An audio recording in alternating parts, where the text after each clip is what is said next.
For those of us who don't know Al Haymon, what kind of guy is he? How's his personality? What makes you guys stick with him? And you know, you hear stories about these other fighters leaving promotional companies, suing promotional companies. What is it about Al Haymon that keeps you guys happy? Everyone seems to love him. Well, I mean, when me and my wife were with Main Events and we were fighting regularly on NBC, Main Events had that deal, and the word went out that Haymon basically secured NBC, and he basically took television from us. But me and my wife, we understood what he was doing to an extent of giving boxing back to the fans and a little bit of the gripe with some of these promotional companies and promoters and just the way boxing was. So we understood that, even though we were taking a loss, but now to be on that side of the fence, you know, reaping the benefits and being able to be back on NBC, I mean, and having to talk with Al, it's like a breath of fresh air, you know, because I've been in boxing 15 years, and I've been with, I'm not going to mention any names, but I've been with some of the worst in promotional business, you know, contractually, you know, it's been hell. And I was with this one promoter for 8 years, and it was utter hell, you know. You're not gonna put that on me, Steve. You're doing that in your same inimitable way. So, with that being said, me and my wife, we can't, and that's how we learned this business. You know, that's not the way you should, but that's the way we learned it. And to hear the plan that Al had, and you know, for us and for boxing, we were like, we didn't believe it. You can't believe it, but then you see him doing these things and you see what's going on. It's unbelievable. You know, it's the way we said this is the way boxing should be for every fighter from the beginning. You know, there's no show without the fighter. Period. No promoter gets paid. He's got no fighter to promote. No manager has nobody to manage. No trainer's training himself to fight. You know, he's training a fighter. The fighter is the show. The fighter is the boss. When the fighter gets paid, he pays his trainer, his manager. Everybody else gets paid. If the fighter don't get no money, nobody else gets paid. Boxing before Al Haymon hasn't been treating a fighter like that. You know, it's different now.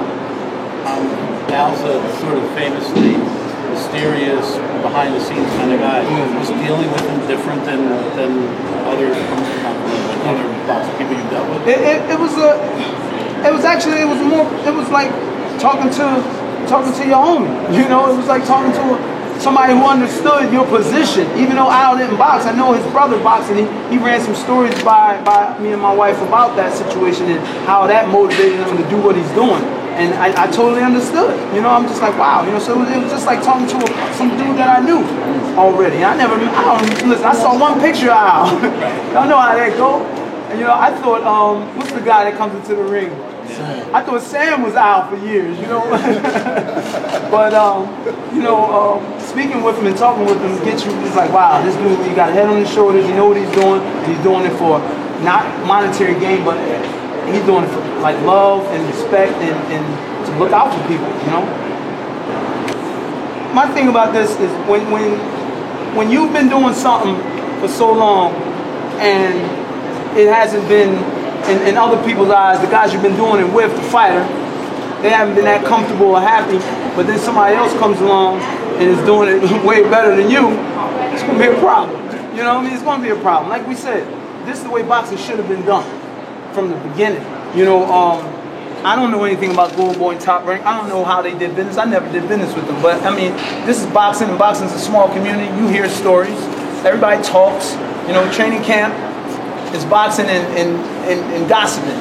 You know, so but all I know is these people are coming at Haymon, and there's a lot of other things that promoters were doing that they should have been ganged up on if they want to help the integrity of boxing, if that's what this is all about. You know what I'm saying? If this is all about not breaking the Muhammad Ali Act, which we know numerous promoters break and have broken. Certain promoters have, you know, contracts to sign, so you can nullify that and just skip over it so they can do their work. You know,